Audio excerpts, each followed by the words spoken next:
why one of 10 paintings you can exhibit upside down, and the gallery probably will recommend the best painting to be exhibited upside down. Another trick I played in 30 years of experience, I heard someone did it and I repeated it myself. I wrapped the paintings in brown paper. So when people came to art gallery reception, it also had signs, rip the paper, encouraging people to open the painting. Nobody wanted to open the paintings, like 300 people. And then people get drunk, they have a few glasses of wine, champagne, and this guy, he's a lawyer, real estate lawyers in New York City, very funny guy, helped me out with not paying rent because it was fucked up. For 3 years he helped me for free, just a friend, right? So he started ripping the brown paper. He's a good friend also. When you organize another event like I did, 600 people, 5,000 square feet shoe store named Kerkelen, October 2001. The owner, Russian, has many locations. Provided caviar, black caviar, very expensive, $150 for 1 ounce, I don't know. I don't eat it. I ate it the whole childhood. I'm not crazy about caviar. So Benihana restaurants, Raki Aoki provided food, hors d'oeuvres.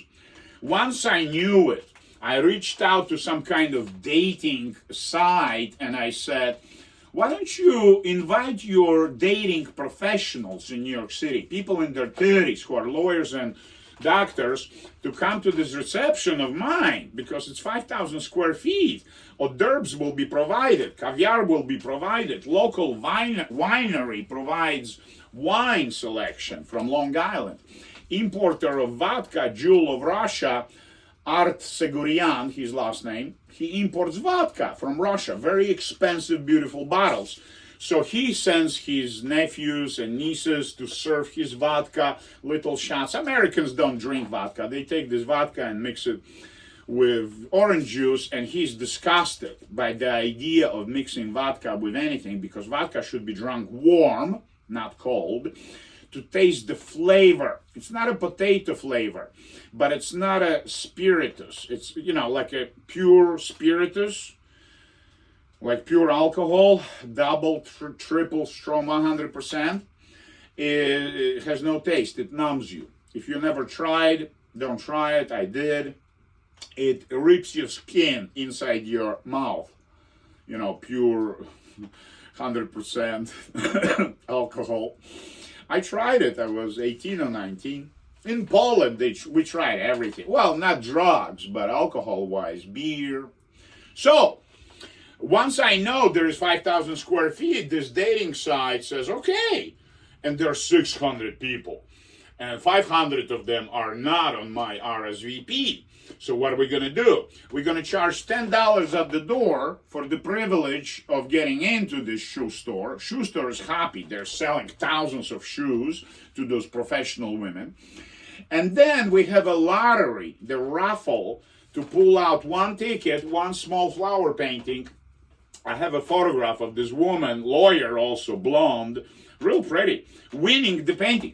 But the lottery has to be pulled by a policeman or a lawyer or a public accountant, somebody who is certified to do financial operations in the United States, okay? So this lawyer, this guy I know, real estate lawyer, pulled out he had the privilege, and it was the greatest moment of his life, in front of 600 people, 300 most beautiful women in New York City, doctors and lawyers. And he was 50 something, little creepy with big nose, salivating, funny guy, pulling out this ticket. He told me this is something that he will remember for the rest of his life. So this woman is winning this painting. What am I telling you this about? Oh. I had one meeting with George Basilitz.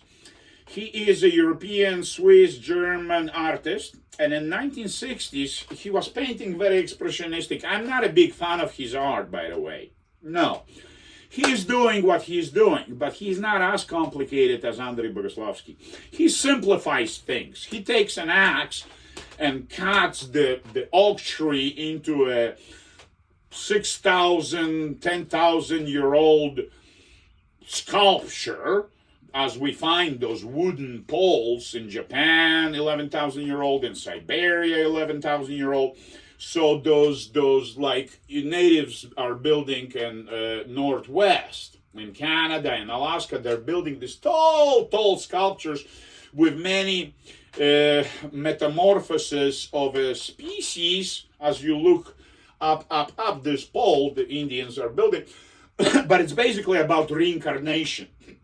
It's basically a story. When you look at this pole, it's a story of creation. And it's a story. I'm not eating. I'm not gaining weight. I'm eating one meal a day. I went to culinary high school and I know everything about food. Why the fuck am I talking about food?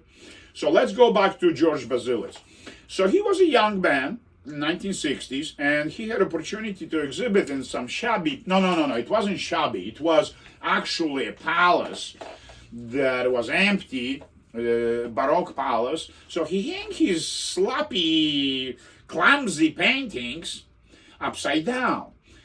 And I think he rubbed them also in paper. No, just upside down. And I've got to go back to this reception where people were, the reception was sponsored by the biggest advertising agency called Global Advertising Agencies. My friend, an art collector, his name is Givi Tapchishvili. He makes probably a couple $1 million a year. So he organized a gratitude party for this Russian who was a doctor who saved this musician, very famous musician, and he organized 1,000 people event. I mean, he was responsible for inviting sophisticated Russians in Brooklyn. I haven't been to Brooklyn in 20 years, so I come with my paintings, I hang my paintings. There's a big tent next to the big palace. This Jewish community, Jews from Georgia, as my friend is, are very wealthy in America, and they were wealthy in Russia. Jewish people from the south of Russia, somehow they have this business mind, they're very shrewd, and they make a lot of money. So Givi is my guru. He teaches me how to manipulate, because he is manipulating banks, ethnic groups by the millions. The bank, Citibank, will call him and say, how should we advertise to native Pakistanis and Indians in the United States with our credit card service? And he will say, okay, give me $500,000, I'll tell you. That's how he makes money. And then they say, wow, you're a genius. Do you know any advertising agency who can execute your ideas? He says, yeah, I have 300 people working for me. And that's going to cost you $10 million. They pay. Bank pays. And then he consulted governments about their financial strategies. Smart guy. Very good looking. So he thought, I can be a celebrity 20 years ago. He was probably right. I just didn't give a shit. He and my second wife are the best pickers of my art. Now I have a girlfriend who has the best taste you can imagine. So you need somebody with a good taste to pick your art. Gallery dealer will have different opinion because he will be looking at a commercial side, how to make money on this shit. When you have a advertising agency with 20 or 30 years experience, he took advertising agency public in 1997 in Russia. That's fucking big. Nobody took any shit in 1997 public. He did. He didn't get killed. He survived. He came to America with his broken English. He built a fucking empire. He sponsored Palm Beach art for one Georgian artist, mutual friend of ours, who's making this kitsch.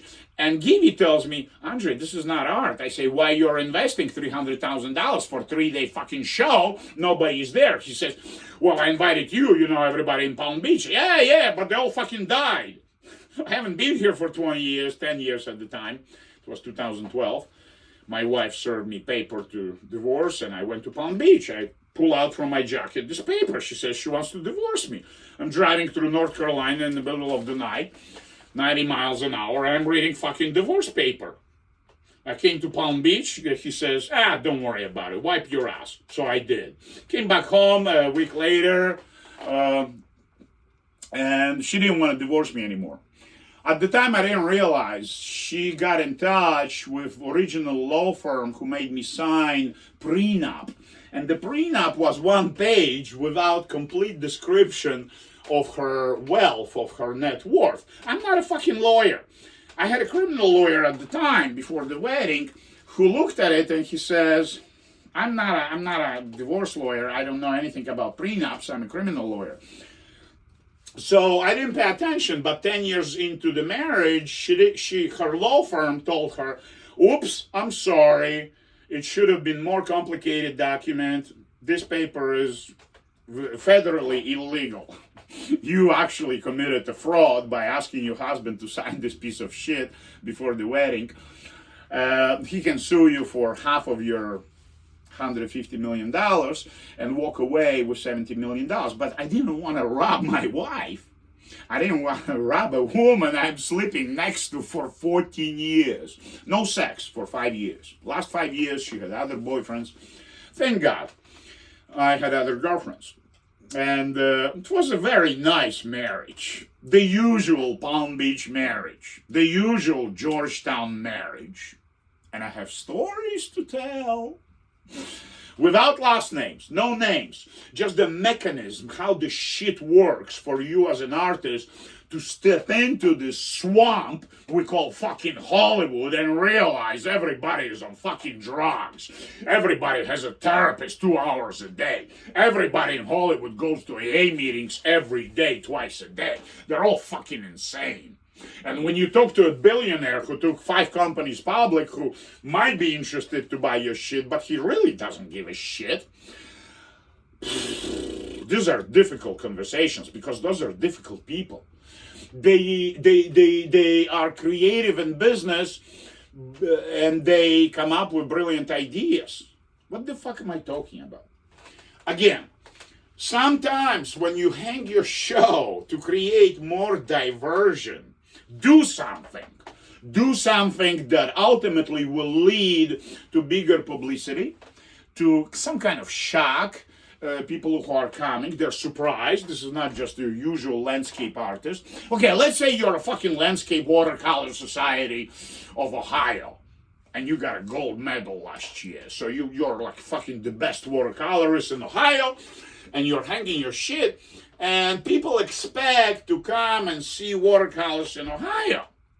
But what you do, you take 3 best watercolors, you consult with friends, which ones are best, you don't choose, friends and gallery dealer, and you wrap them in brown paper and see what happens. And you put a yellow pod saying, open me or rip me, or you want to see art, open this, encouraging people.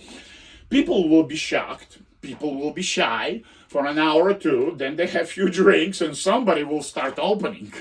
Just the curiosity, the build-up, the curiosity for an hour. People are drinking. 10 people, 20 people, how many people will come to your barbecue or to the coffee shop? I encourage you. There's so many fucking coffee shops. Not big corporations. Small pop-mom coffee shops. They're local, they're doing real well.